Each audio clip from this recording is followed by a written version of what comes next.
Entonces vamos a tener un repaso del concepto de suficiencia y para esto primero vamos a recordar cómo es la definición formal de lo que es un estadístico suficiente.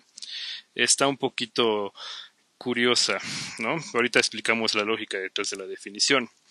La definición es que dada una muestra aleatoria, que son, recuerden, n variables aleatorias independientes e idénticamente distribuidas x1 hasta xn, que provenga de un modelo paramétrico que vamos a denotar f de x dado θ, puede ser un modelo continuo, un modelo discreto, pero lo vamos a denotar igual con f.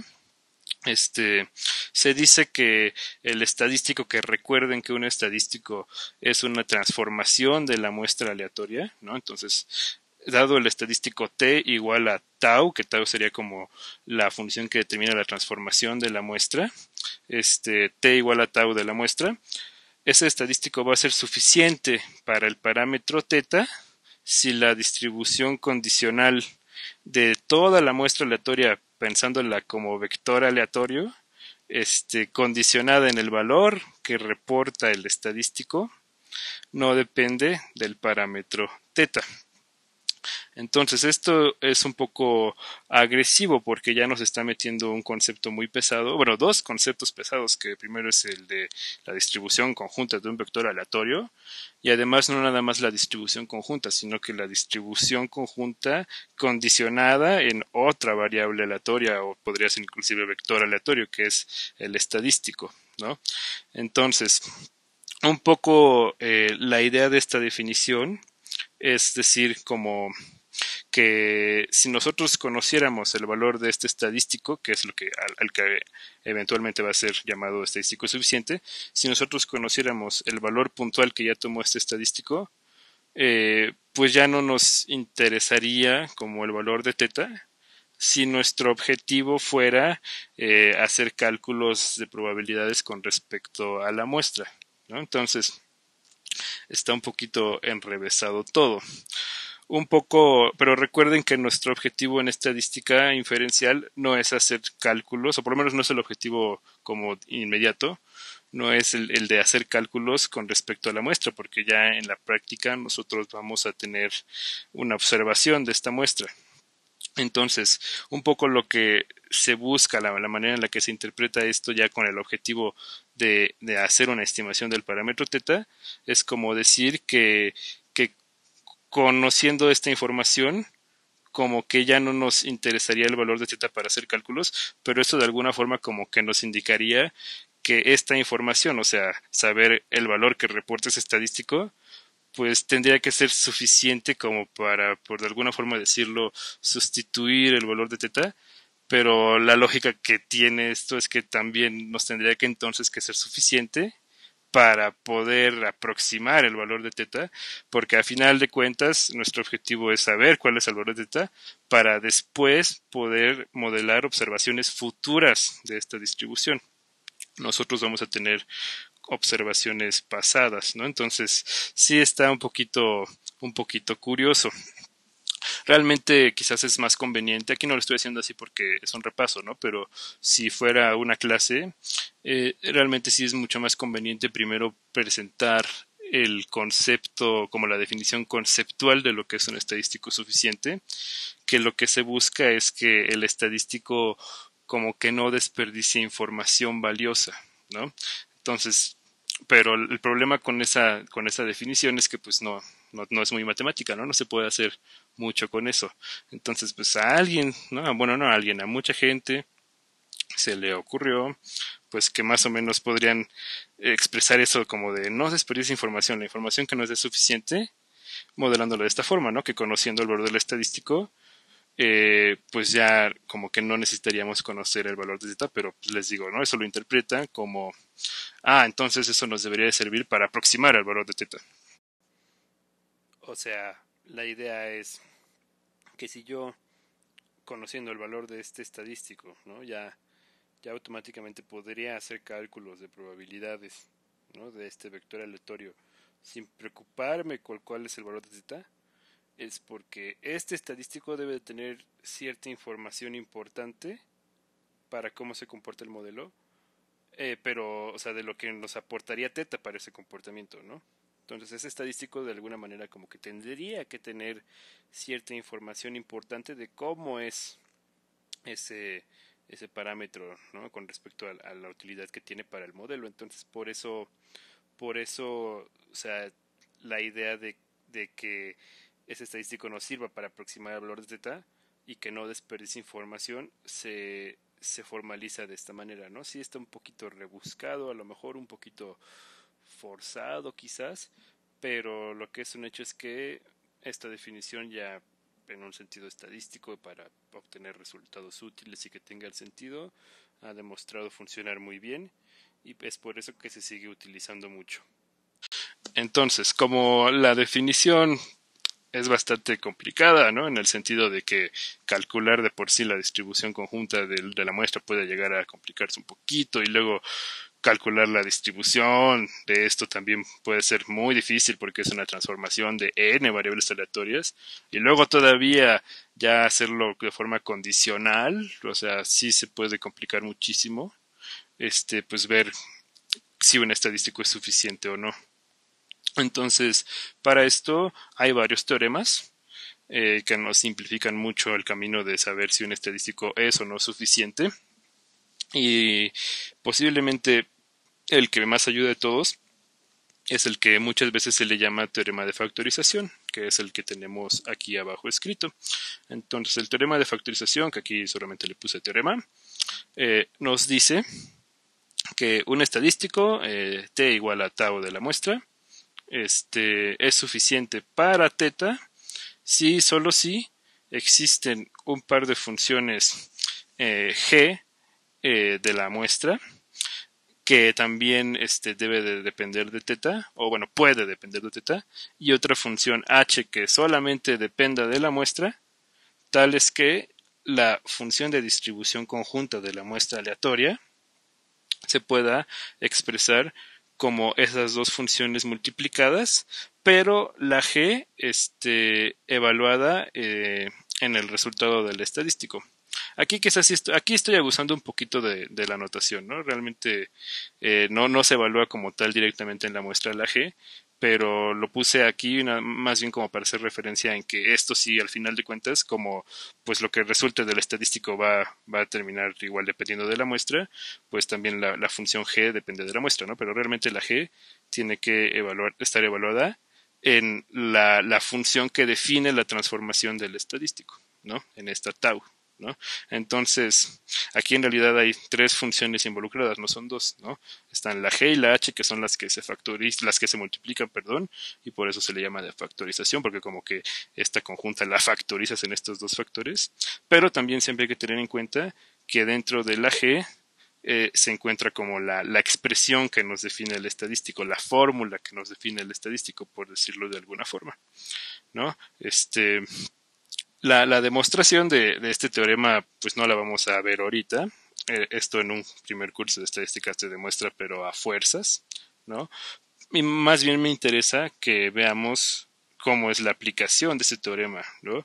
Porque aparte este teorema se puede aplicar de dos formas, porque nos dice que es un sí solo sí. O sea, por un lado, si encontramos una función tau de la muestra y ciertas funciones g y h que nos permitan hacer esta factorización, o sea, ver a la conjunta de esta forma, entonces esa función tau de la muestra pues nos va a poder definir un estadístico que sea suficiente, ¿no? O sea, este teorema nos ayuda para encontrar estadísticos que sean suficientes, pero también sirve de la manera inversa. Si nosotros ya tenemos un estadístico y nos gusta ese estadístico por alguna razón, pero queremos ver si tiene la propiedad de que sea suficiente, entonces basta con ver si el estadístico se puede poner de esta forma. Y si sí se puede, pues ya decimos, ese estadístico que ya teníamos, efectivamente sí es suficiente.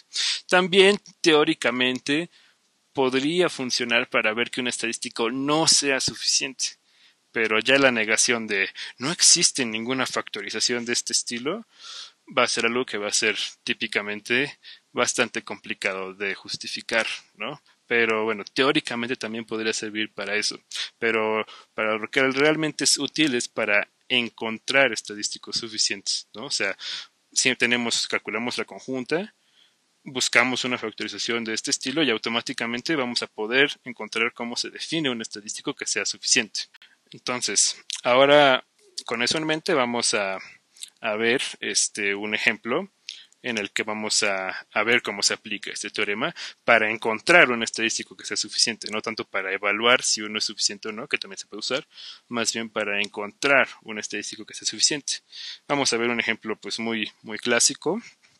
Vamos a tomar una muestra aleatoria, ¿no? N variables aleatorias independientes e idénticamente distribuidas que provengan de una distribución normal con parámetros mu y sigma cuadrada.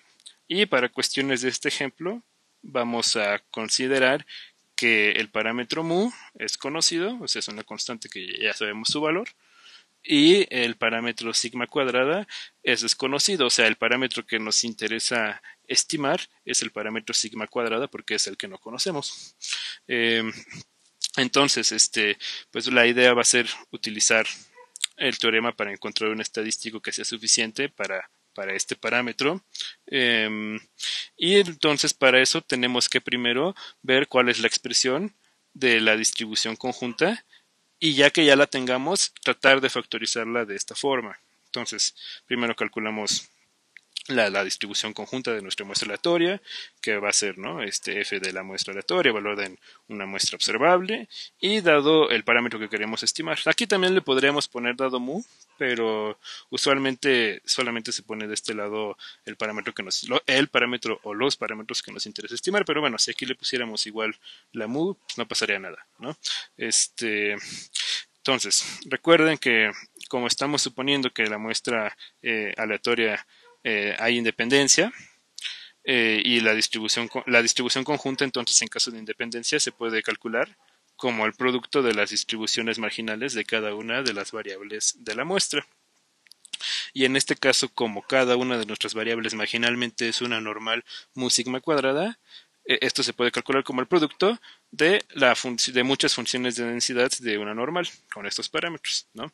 Entonces, la función de densidad de una normal, si lo recuerdan, es 1 entre la raíz de 2pi por la varianza por el exponencial de menos x menos la media al cuadrado sobre 2 veces la varianza.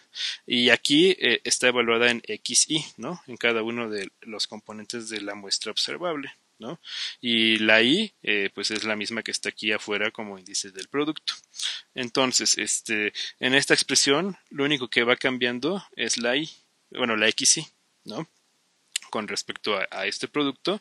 Entonces, por ejemplo, toda esta expresión es constante y como aparece en cada uno de los factores del producto, se va a terminar multiplicando por sí misma n veces, que es lo mismo que elevarla a la n. Entonces, aquí simplemente lo reescribí de otra forma. Si se dan cuenta, el 2pi aquí en realidad está a la menos un medio, y si lo elevamos a la n nos va a quedar a la menos n medios, mientras que la sigma cuadrada, que es el parámetro que queremos estimar, pues se va, aquí hay un error, la sigma cuadrada, como está abajo, sí va a quedar también a la menos n medios, perdón, ahí fue mi error, ay, eso no aparece un medio, a la menos n medios también queda.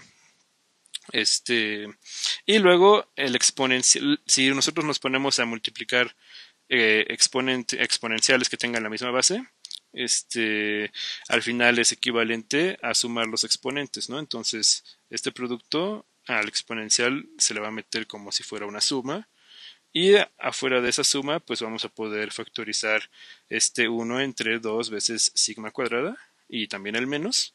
Y simplemente vamos a tener que sumar las expresiones de aquí arriba. Entonces nos queda el exponencial de menos 1 entre 2 sigma cuadrada por la suma desde igual a 1 hasta n, los mismos índices que tenía el producto, de estas expresiones xy menos mu elevados al cuadrado. Y bueno, ahora ya para poder encontrar quién sería nuestro estadístico suficiente para sigma cuadrada, pues podríamos ayudarnos definiendo estas funciones, ya para usar el teorema de factorización. La función h, que recuerden que debe depender de la muestra, la podemos tomar en este caso como esta constante que aparece aquí, ¿no? Que sería 2pi a la menos n medios.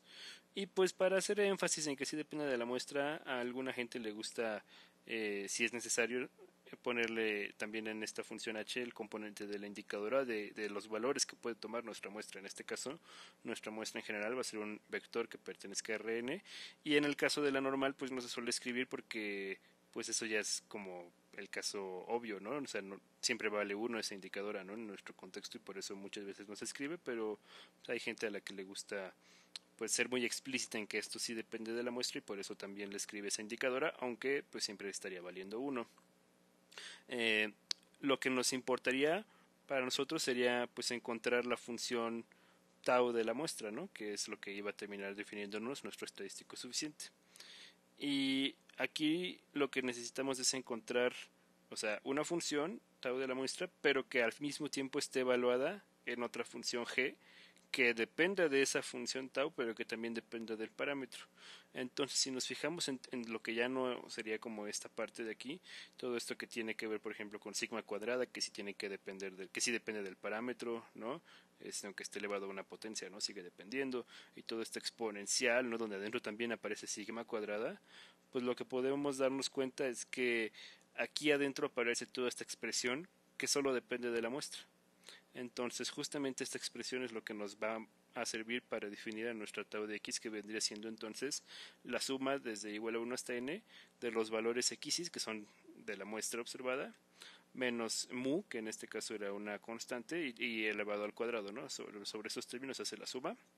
Y esto pues lo podemos considerar que está evaluado en esta otra función, ¿no? En esta sigma cuadrada a la menos n entre 2 por el exponencial de 1 entre menos 2 sigma cuadrada, y ya luego ahí adentro la evaluación, ¿no? En lo que lo estaríamos evaluando, que sería esta tau de x, ¿no? Entonces ya g de tau de la muestra, que también depende del parámetro sigma cuadrada, pues sería ya toda la expresión, ¿no? Y sí, efectivamente, esta h de x, bueno, h de la muestra, multiplicada por g de tau de la muestra, dado sigma cuadrada, pues sí nos recupera la expresión que teníamos para la conjunta en este caso. Por lo tanto, utilizando el teorema de factorización, podríamos concluir que el estadístico que se define ya con variables aleatorias, pero mediante esa transformación tau, que sería sumar desde igual a 1 hasta n los valores x menos mu al cuadrado, pues va a ser un estadístico suficiente para nuestro parámetro sigma cuadrada. Aquí es importante pues hacer la observación de que por ahora solamente nos estamos centrando en estadísticos, ¿no? Ya si quisiéramos hablar de un estimador, pues ya posiblemente este no nos serviría, ¿no? Ya tendríamos que ajustarlo un poco, ¿no? De hecho, si por ejemplo uno se pone a calcular el estimador de máxima verosimilitud, que es algo que también vamos a repasar después, pero si uno se pusiera a calcular cómo es el estimador de máxima verosimilitud de esto, pues va a ser muy parecido a este t que obtuvimos, pero multiplicado por una constante adecuada. Y entonces es importante también mencionar que ya sea utilizando la definición o utilizando el teorema de factorización, se puede demostrar que cualquier transformación inyectiva de un estadístico suficiente va a seguir siendo un estadístico suficiente. De hecho, utilizando el teorema de factorización es bastante sencillo. Y eso pues en particular incluiría el caso de multiplicar por alguna constante. Multiplicar por alguna constante es una transformación inyectiva. Y entonces si tú tomas esto y lo multiplicas por alguna constante adecuada, ya para, por ejemplo, pensando en una estimación puntual, bueno, en un estimador puntual, podrías seguir manteniendo que ese estimador siga siendo suficiente, ¿no? Entonces, este método sirve para obtener estimadores suficientes, pero como que en su expresión más simplificada posible, ¿no? Y ya si es necesario después ajustarle algo pequeño, vaya para pensarlo como que en lugar de un estadístico ya sea un estimador, se puede hacer sin ningún problema y sin perder esa propiedad de que sea suficiente. El único problema con este concepto de suficiencia, que de hecho puede llegar a ser un problema muy grande, es que es muy bondadoso en el sentido de que hay muchísimas cosas que se puede demostrar que son suficientes, ¿no? Por ejemplo, no lo voy a escribir, solamente lo voy a comentar, pero porque pues esto es un repaso más que otra cosa, pero se puede demostrar que si tú, por ejemplo, tanto bajo la definición formal como por este teorema, si tú tomaras como transformación de la muestra no hacerle nada a la muestra, o sea que sería tau de x1 hasta xn igual a x1 a este xn, ese mismo vector, que sería como la transformación identidad, se puede demostrar que esa transformación de no hacerle nada a la muestra, pues vas a definirte un estadístico suficiente. De hecho, con este teorema es muy fácil, ¿no? No lo voy a hacer, pero lo pueden hacer ustedes si quieren, y de verdad es muy sencillo demostrar que la muestra misma, vista como una transformación, o sea, que representa no hacerle nada a tus datos, sigue siendo algo suficiente. Y sí tiene sentido porque, pues, si no le estás haciendo nada a tus datos, pues por supuesto que no vas a desperdiciar información, ¿no? El problema es que caes en el otro extremo. No le haces nada, no desperdicias información, pero al no hacerle nada tampoco es fácil trabajar con esa información, tampoco es fácil interpretar esa información. Entonces, este concepto de suficiencia es importante en el sentido de que te asegura no desperdiciar información, pero no te habla de si estás simplificando lo suficiente la información como para que ya sea algo útil. Entonces, cuando tú quieres hablar de simplificar información, pero asegurándote de no desperdiciarla, ya tienes que empezar a hablar del concepto de suficiencia minimal. Y de manera similar a como lo hicimos con el de suficiencia, primero vamos a hablar de cómo se define formalmente y ya después de cómo se puede simplificar, ¿no?, la definición, o más que simplificar, un teorema específico que nos ayuda a encontrar estadísticos que ya, aparte de ser suficientes, sean suficientes minimales de una manera un poquito más sencilla que con la definición. Entonces, en la definición nos dice que se dice que un estadístico suficiente, o sea, un estadístico que ya sea suficiente, t igual a tau de la muestra, va a ser suficiente minimal, se le va a agregar esto de minimal, si para cualquier otro estadístico que también sea suficiente, digamos, tau prima igual a t prima, perdón, igual a tau prima de la muestra, existe una función psi tal que t se pueda ver como psi de t prima. Esto, si uno lo lee en términos matemáticos, se puede confundir muy fácil, pero la idea de lo que nos está diciendo esta definición es: yo ya tengo un estadístico t que sé que es suficiente, y le voy a llamar voy a decir que ese estadístico, aparte de ser suficiente, es suficiente minimal si cada que yo tenga otro estadístico suficiente t prima, yo puedo poner a t en función de ese otro estadístico suficiente. ¿Y esto por qué tiene mucha gracia? Porque si yo pongo a t en función de t prima, lo que estoy diciendo es que tengo mi información que me está dando t prima, y mediante esta función fc la estoy simplificando un poquito más, ¿no? Y la estoy simplificando un poquito más y estoy obteniendo mi estadístico t que es suficiente, ¿no? Entonces, la idea es: si existe algún estadístico t tal que yo lo puedo ver en función de cualquier otro estadístico que sea suficiente para el mismo parámetro, entonces ese estadístico t que se puede poner siempre en función de los demás va a ser el que simplifique más la información, porque al ponerse en función de cualquier otro, pues va a ser todavía más simple, ¿no? Va a hacerle más cosas a tus datos. Entonces, si yo puedo encontrar un estadístico t que haga eso con cualquier otro estadístico suficiente, y que ese mismo siga siendo suficiente, pues de todos los estadísticos suficientes, este va a ser el que me va a simplificar más la información, pero sin perder esa capacidad de ser suficiente, sin perder esa propiedad de no desperdiciar información. Entonces este sería como un estadístico muy bueno, en el sentido de que no desperdicia información, pero es el que la simplifica lo más posible sin desperdiciar la información. Entonces es un concepto que se vuelve, pues, muy deseable, muy útil, una propiedad muy deseable dentro de un estadístico, porque desde el punto de vista teórico, pues sería uno muy bueno, ¿no? No desperdicia información, que es importante, pero sí le haces algo a esa información, ¿no? Si la simplifica, y entonces va a ser muchísimo más útil, muchísimo más interpretable. Algo que es también importante observar de esta definición es que por el hecho como está construida la definición, uno puede utilizarla para ver si un estadístico no es suficiente. Porque, por ejemplo, si uno ya tuviera un estadístico que le gusta usar y quiere ver si es suficiente, pero nada más no puede demostrar esto y tampoco puede utilizar esto para demostrar que es suficiente, quizás sea porque ese estadístico en realidad no es suficiente.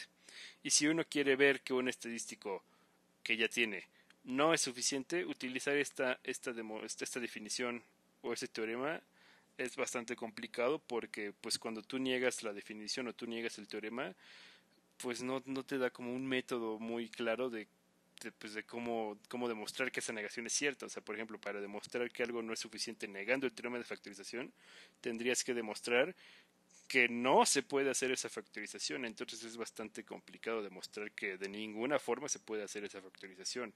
O tendrías que demostrar, bueno, aquí pues podrías, tal vez no sería tan difícil en teoría, porque lo único que tendrías que hacer sería calcular la distribución condicional de la muestra dado el estadístico que quieres ver que sea suficiente, y si sigue dependiendo de teta, pues ya no sería suficiente. El problema va a ser pues calcular esa distribución condicional en términos del estadístico que pues justamente habíamos comentado que podía ser muy difícil, y por eso estaba este método para ver que un estadístico sí sea suficiente de manera más sencilla, pero no nos sirve para ver que un estadístico no sea suficiente de manera más sencilla, que también podría llegar a interesarnos, y entonces para eso se utiliza pues esto que tenemos anotado aquí como observación. Si tenemos un estadístico T, ¿no? Igual a tau de la muestra, como lo hemos manejado, que ya sepamos que ese estadístico es suficiente minimal para teta, o sea, un estadístico T que ya sabemos que satisface la definición de aquí arriba, y luego tenemos un segundo estadístico que le vamos a llamar U. No le puse T' para que no se confunda con el de aquí arriba, porque el de aquí arriba era un estadístico que la definición nos pidiera que también fuera suficiente. Y aquí U va a ser el estadístico que vamos a ver cómo demostrar que no es suficiente, ¿no? Entonces, por eso no se lo puse igual, aunque el color lo mantuve. Entonces no se confunda, ¿no? Entre el de aquí arriba y el de aquí abajo. Pero entonces aquí tendríamos un segundo estadístico U, ¿no? Distinto de este estadístico T, ¿no? Que también va a ser una transformación de la muestra, que aquí la puse como NU, pero pues da igual la letra que utilicemos, ¿no? O sea, tenemos dos estadísticos. Uno que ya sabemos que es suficiente minimal y otro estadístico, ¿no? Un estadístico U. Pero este estadístico U va a ser tal que existan dos posibles muestras observables, dos distintas muestras observables, una que la vamos a llamar la muestra de las X's y otra la muestra de las Y's, ¿no? Tales que esas dos muestras satisfagan que la evaluación del estadístico U, que sería esta función, esta transformación nu evaluada en esas muestras, la evaluación del estadístico perdón, en esas muestras coincida, pero la evaluación del estadístico T en esas muestras no coincida, entonces vamos a poder asegurar que el estadístico U no va a ser un estadístico suficiente para teta. ¿Por qué? Porque si nos ponemos a pensar, lo que estaría diciendo esta vaina es que es que tenemos un estadístico U que en algún sentido simplifica más la información que el estadístico T. ¿Por qué? Porque con dos muestras distintas el estadístico U coincidiría, pero el estadístico T no coincidiría. Y como ya sabemos que el estadístico T, ya estamos suponiendo que el estadístico T es un estadístico suficiente minimal, de todos los estadísticos suficientes, este tendría que ser el que simplifique más la información. Y aquí estamos viendo que tendríamos un estadístico que simplificaría más la información que un estadístico suficiente minimal. Entonces, si este es el que simplifica más la información de, de los que son suficientes, y hay uno que está simplificando la información todavía más que este, pues entonces este tendría que ya empezar a desperdiciar información. Este ya no podría ser suficiente, porque está simplificando más la información del que la simplifica más de todos los suficientes. Esa es la lógica de esto.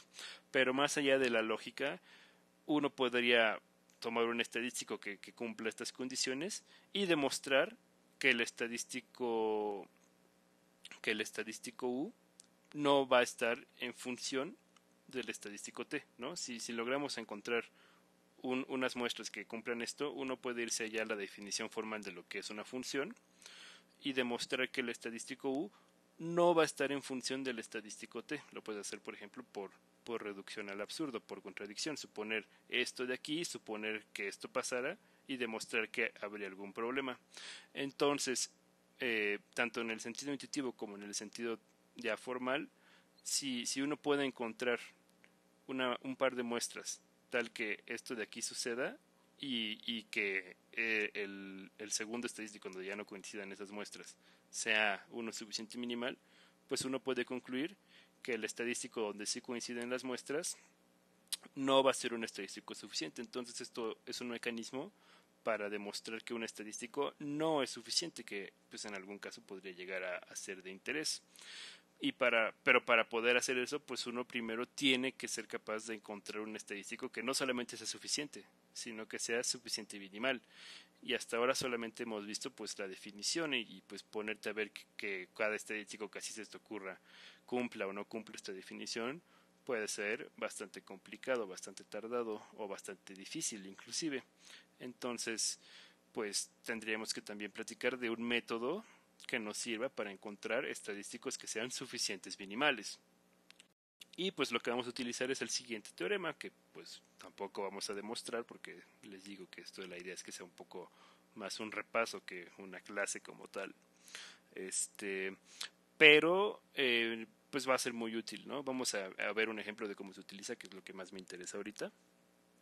Y lo que nos dice este teorema es que un estadístico T, ¿no? Que sea una transformación de la muestra, va a ser suficiente minimal para θ siempre que para todo par de muestras observables x1 hasta xn y y1 hasta yn se tenga que este cociente de la función de densidad conjunta o función de probabilidad de función de masa de probabilidades conjunta, ¿no?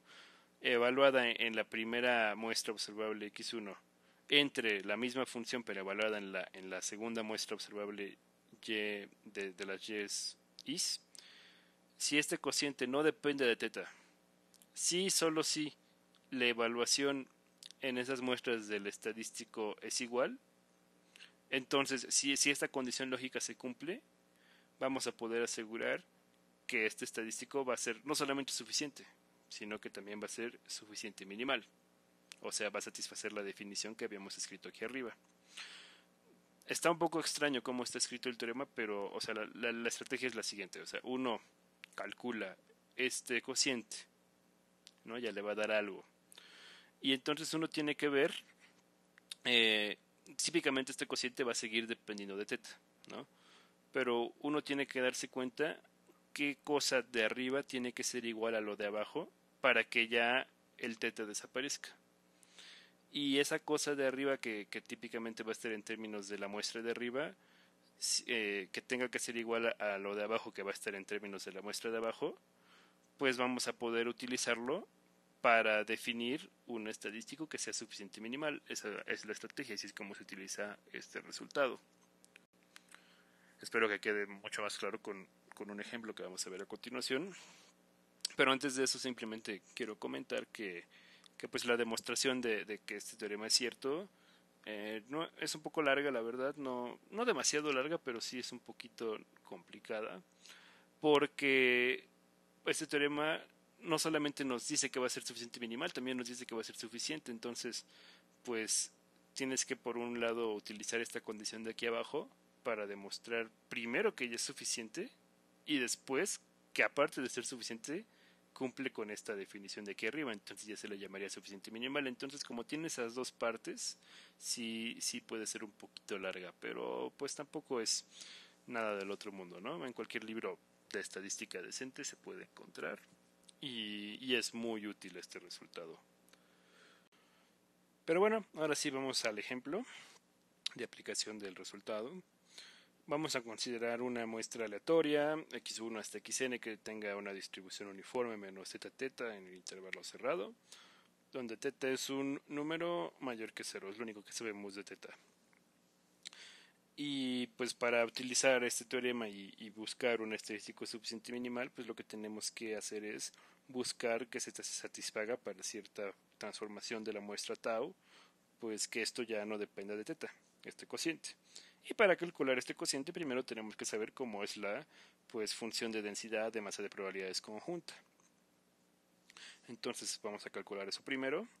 La función de densidad en este caso, porque es una distribución continua conjunta de la muestra, evaluada en, pues, en unos valores xis. Recuerden que por la independencia la podemos calcular como el producto de las funciones de densidad marginales. Y en este caso la función de densidad marginal de la distribución uniforme menos zeta no es más que 1 entre la longitud del intervalo multiplicado por la indicadora de que los valores vivan en ese intervalo, ¿no? Que sería lo que tenemos aquí, ¿no? 1 entre la longitud del intervalo menos zeta, que es de 2 teta, ¿no? Teta por la izquierda, teta por la derecha queda 2 teta. Y la indicadora de que los valores xis, ¿no? Cada uno de ellos, por separado vivan en el intervalo menos teta cerrado, ¿no? Por eso el mayor y menor igual. Y cuando hagamos el producto, pues nos podemos dar cuenta de que esta constante 1 entre 2 teta, que lo podemos ver como 2 teta elevado a la menos 1, aparece multiplicándose n veces, ¿no? Eso no depende de el índice del producto, entonces al final nos va a quedar elevado a la n, que es lo que tenemos aquí. Y nos va a quedar todo multiplicado por el producto de estas indicadoras, pero estas indicadoras podemos darnos cuenta de que esta desigualdad que tenemos escrita aquí adentro es equivalente a esta desigualdad que tenemos aquí abajo, ¿no? Que xy esté entre menos teta y teta es lo mismo que pedir que el valor absoluto de xy sea menor o igual que teta. Esto es una propiedad del valor absoluto muy conocida. Y entonces multiplicar estas indicadoras pues va a ser equivalente a multiplicar las indicadoras que tenemos aquí abajo porque son las mismas, pero hacer el producto de estas indicadoras ya es un poco más sencillo viéndolos de esta forma, porque cuando uno multiplica indicadoras lo que quiere es que todas las indicadoras se hagan uno, o mejor dicho, no lo estoy explicando un poco mal, el producto de indicadoras es igual a la indicadora de la intersección. Entonces, si nosotros multiplicamos indicadoras, tendríamos que dejar la indicadora de la intersección de estos eventos, o dicho de otra forma, del evento en el que todos estos eventos se satisfacen. Entonces, para que todos los valores absolutos de las x's sean menores o iguales que teta, uno puede pedir que el más grande de esos valores absolutos, el máximo de esos valores absolutos desde x1 hasta xn, sea menor o igual que teta. Y si esto se satisface, automáticamente todos estos eventos se satisfacen. Y también viceversa, porque si el máximo, que es el más grande, es menor o igual que teta, pues automáticamente todos los demás que no sean el máximo, como son menores o iguales al máximo, también van a ser menores o iguales que teta. Por otro lado, si todos y cada uno de los x's son menores o iguales que teta, pues el máximo va a ser uno solo de ellos en particular. Entonces, si todos son menores, pues el máximo en particular también tiene que ser menor. Entonces, efectivamente, pues este producto de indicadoras se puede escribir como esta única indicadora de que el máximo de los valores absolutos de las x's sea menor o igual a teta, y esta constante pues se mantiene. Y bueno, ahora para ya que tenemos calculado esta conjunta, que sería esta expresión que tenemos aquí abajo, ahora ya para utilizar este resultado pues hay que calcular este cociente para dos muestras observables, así arbitrarias. Entonces tomamos dos muestras observables arbitrarias y calculamos este cociente, ¿no? Lo que tenemos aquí en la izquierda, y entonces pues simplemente arriba sustituimos esa expresión pero evaluada con las x's, y abajo sustituimos la expresión evaluada en las y's. Nos podemos dar cuenta de que esta constante 2 teta a la menos n aparece tanto arriba como abajo, entonces se puede cancelar y simplemente nos quedaría este cociente de funciones indicadoras. Y ahora, para lograr que este cociente de indicadoras no dependa de teta, pues una forma, por ejemplo, sería si estos valores, ¿no?, que están dentro de la igualdad de las indicadoras fueran iguales, ¿no? Porque si estos valores fueran iguales, pues la indicadora estaría indicando el mismo evento, ¿no? Los eventos de las indicadoras serían iguales y serían la misma indicadora, y ya también pues se podría simplificar de cierta manera, ¿no? Entonces, si estos valores que están arriba y abajo, que son el máximo de los valores absolutos de las X y el máximo de los valores absolutos de las Y, que cada uno depende de una de las dos muestras, ¿no? El de arriba depende de la muestra de arriba y el de abajo depende de la muestra de abajo. Si los valores coinciden, pues este cociente ya no va a depender de teta, ¿no? Entonces, utilizando pues este resultado, lo que estaríamos concluyendo es que pues esos valores, esa forma que tienen esos dos valores, nos puede ayudar a definir la transformación para un estadístico que sea suficiente minimal. Entonces el estadístico que habría que tomar en este caso sería t igual al máximo de los valores absolutos, pero ya de las variables aleatorias de la muestra. Aquí eran con muestras observadas, muestras observables, y aquí ya sería con las variables aleatorias de la muestra. Entonces, tomando esta transformación para definir un estadístico, nos va a definir un estadístico que sea suficiente minimal para el parámetro teta. Ahora, vamos a también ver un ejemplo de un estadístico, de cómo demostrar que un estadístico no sea suficiente utilizando pues lo que hayamos platicado, ¿no? El método que habíamos platicado, que era lo que correspondía a toda esta observación. Espero que también quede un poco más claro con el ejemplo a lo que me refería. Vamos a utilizar de nuevo una muestra aleatoria que provenga del modelo uniforme menos teta teta. Y vamos a ver que para este modelo, el estadístico U, que lo vamos a tomar como el máximo de los valores de la muestra aleatoria, no como que era el máximo de los valores absolutos de la muestra aleatoria. Vamos a tomar el máximo de los puros valores de la muestra aleatoria. Vamos a probar que ese estadístico no es un estadístico suficiente. Ahora, antes de pasar como a la prueba formal, sí me gustaría platicar un poquito de por qué esto sí tiene sentido. De hecho, no lo había mencionado, pero en esta distribución uniforme menos zeta teta, uno, más allá de que esta variable aleatoria, ¿no? El máximo de sus valores absolutos, termine siendo un estadístico suficiente minimal. De hecho, uno puede utilizar esto como un estimador del valor para el parámetro teta. Ya directamente lo puede utilizar no solo como un estadístico, sino ya como un estimador puntual. ¿Por qué? Porque la lógica sería, y de hecho se puede probar que tiene algunas propiedades muy, muy buenas ya como estimador, pero más allá de eso, la lógica sería que pues nosotros tenemos valores que van a caer en este intervalo siempre, ¿no? Entre menos teta y teta. Y vamos a tener muchísimas observaciones de esos valores. Entonces va a haber veces que pues se va a quedar el valor muy centrado, que en este caso sería pues más o menos cercano a cero, pero también la lógica sería que algunas veces algún valor quedará muy cercano al extremo inferior del intervalo donde pueden valer, que sería muy cercano a menos teta, y algunas veces algún valor también podría quedar muy cercano al intervalo superior, que sería al valor de teta, ¿no? Entonces, si uno quisiera con las observaciones lograr obtener una aproximación de cómo es el valor de teta, pues podría en este caso buscar un valor que se quede muy a la izquierda. ¿Cuál podría ser? Pues el que se quede más a la izquierda, que podría ser por ejemplo el mínimo de estas observaciones, bueno, ya de las variables aleatorias viéndolo como estimador, pero ya en una muestra observada sería el mínimo de las observaciones. Tendría que ser un valor muy cercano al mínimo teórico, que sería menos teta. Pero también el máximo de las observaciones tendría que ser un valor muy cercano al valor de teta. Entonces, por ejemplo, lo que estaría diciendo el estadístico U sería que, ya pensándolo si esto fuera un estimador, sería fijarte en el valor que se quede lo más a la derecha de tus observaciones para decir que va a ser el valor que va a estar más cercano al máximo teórico, que es el valor que tú quieres estimar, que es teta. Pero lo que hace el máximo de los valores absolutos es no solamente considerar el caso del que se quede más a la derecha, sino que también está considerando el caso del que se quede más a la izquierda. ¿Por qué? Porque si tú consideras el caso del que se quede más a la izquierda, tú no utilizarías eso como estimador de teta. Tú utilizarías eso como estimador de menos teta.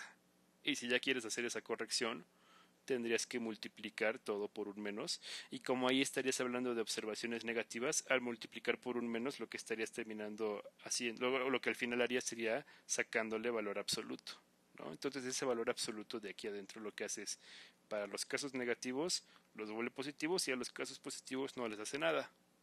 Entonces justamente cuando tú obtienes el máximo de los valores absolutos, estás abarcando tanto los casos en los que se quedaron valores muy cercanos a menos teta, como los casos en los que se quedan valores muy cercanos a teta.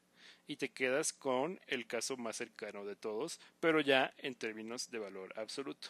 Entonces, este también tiene todo el sentido del mundo utilizarlo como un estimador para teta en esta distribución en particular. Al igual que tiene cierto sentido este. Pero la lógica es que este pues no tendría que ser suficiente porque solamente se está fijando en los casos positivos, no se está fijando en los casos negativos, entonces se está desperdiciando esta información. Y es cierto, va a haber veces en las que, por ejemplo, el valor de U va a coincidir con el valor de T, pero no siempre, ¿no? Va a haber veces en las que la estimación que nos podría dar T va a ser mejor a la estimación en la que nos podría dar U, y eso va a ser porque U va a estar desperdiciando toda la información de las muestras, bueno, de las observaciones de la muestra que caigan en el lado negativo. Entonces, al desperdiciar esa información, tendría que no ser un estadístico suficiente. Pero si ya queremos probarlo de la forma en la que nosotros lo estamos definiendo, probarlo de una manera teórica, pues tendríamos que proceder como por ejemplo lo tenemos escrito aquí abajo, que justamente está haciendo uso de la observación, ¿no? En la observación lo que queríamos demostrar que este estadístico no era suficiente, utilizando un estadístico que ya sabíamos que era suficiente minimal. Aquí ya en nuestro ejemplo, nosotros ya sabemos que el estadístico T, definido como el máximo de los valores absolutos, es un estadístico suficiente minimal. Y queremos probar que este estadístico no es suficiente, ¿no? El estadístico U. Entonces lo que nos dice nuestra observación es, búscate dos muestras observables, tales que con el estadístico U, la observación del estadístico sí coincida, pero con el estadístico T, la observación del estadístico no coincida.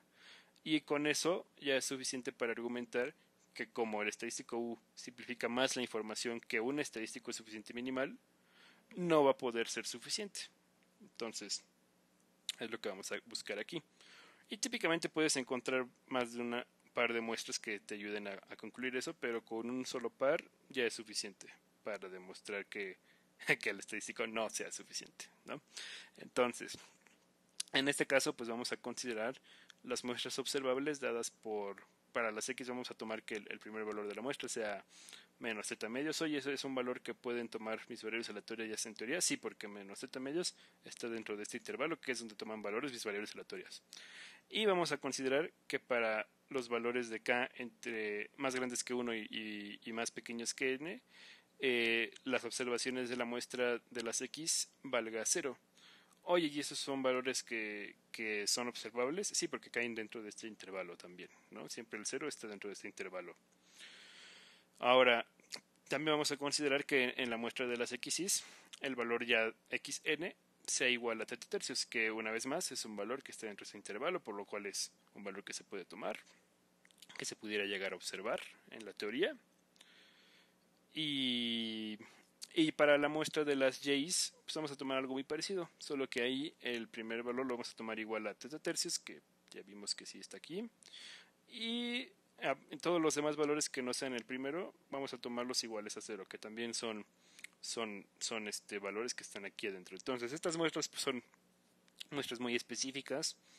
De hecho, son muestras pues muy teóricas, ¿no? Que típicamente en la práctica no van a aparecer, pero que en la teoría pues podrían darse, ¿no? De hecho, ya en la práctica pues no podríamos decir cuál es el valor de θ tercios, porque justamente no conocemos el valor de θ, pero aquí estamos en la teoría y sí, estos son valores que pues son válidos dentro de la teoría, ¿no? Y ahora, lo que tenemos que darnos cuenta es que si nosotros tomamos este estadístico máximo de las observaciones, ¿no? Máximo de las variables de mi muestra, y ya se lo aplicamos a estas muestras observadas, observables en este caso, pues el máximo de las x's nos va a dar que es este valor, ¿no? Teta entre 3, porque este valor es más grande que 0, porque teta es mayor que 0, y también es más grande que menos teta medios, que de hecho es un valor negativo. Entonces el máximo de las x's va a ser teta entre 3. Y también el máximo de las y'is va a ser teta entre 3 porque simplemente tenemos uno que no es 0, que es justamente teta entre 3, y todos los demás dan 0, como esto es más grande que 0, pues el máximo de las y'is también es teta entre 3. Entonces con estas dos muestras que son distintas, la evaluación de este estadístico en esas dos muestras distintas coincide. Pero si ahora nosotros nos vamos a la evaluación del estadístico T, que era el máximo de los valores absolutos, pues nos fijamos que el máximo de los valores absolutos de las x's ya no es teta entre 3, porque si nosotros le sacamos valor absoluto a esta observación, que es la única negativa de esta muestra, nos quedaría teta entre 2 positivo. Y teta entre 2 positivo es más grande que teta entre 3, porque al dividir entre 3 lo está haciendo todavía más pequeño. Entonces el máximo de los valores absolutos de las x's es teta entre 2. Pero el máximo de los valores absolutos de las y'is sigue siendo teta entre 3, porque teta entre 3 si le sacamos valor absoluto pues sigue siendo ese mismo teta entre 3, y también si le sacamos valor absoluto a 0 nos sigue dando 0, entonces el máximo de los valores absolutos sigue siendo teta entre 3, y ahí ya no coinciden las observaciones de este estadístico, del estadístico T. Y nosotros ya habíamos demostrado que el estadístico T, como el máximo de los valores absolutos, es suficiente minimal para teta. Entonces lo que estaríamos haciendo es exhibiendo que este estadístico U simplifica más la información. ¿Por qué? Porque hay un par de muestras, y de hecho va a haber muchas, ¿no? Pero hay un particular un par de muestras en las que está dando la misma evaluación y el estadístico suficiente minimal da evaluaciones distintas. Entonces este estadístico U está simplificando más la información que un estadístico que ya sabemos que es suficiente minimal, que es el que simplifica más la información de todos los estadísticos que sí son suficientes. Entonces, si simplifica más la información que el que la simplifica más de todos los suficientes, es porque este estadístico no va a poder ser uno de esos estadísticos suficientes. Entonces, la conclusión sería que el estadístico U no es un estadístico suficiente para teta, lo que coincide con la idea que teníamos, porque pues está desperdiciando información, está desperdiciando todas las observaciones negativas porque no las está tomando en cuenta. De hecho, en una sesión posterior posiblemente explique cómo podríamos obtener valores de valores simulados de esta distribución para poder evaluar cómo se comportan tanto el estadístico U como el estadístico T.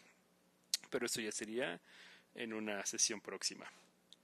Y así vamos a poder pues corroborar lo que nos dice la teoría, que pues va a haber casos en los que el estadístico T nos va a dar mejores estimaciones que el estadístico U, que nada más ahí sí reitero.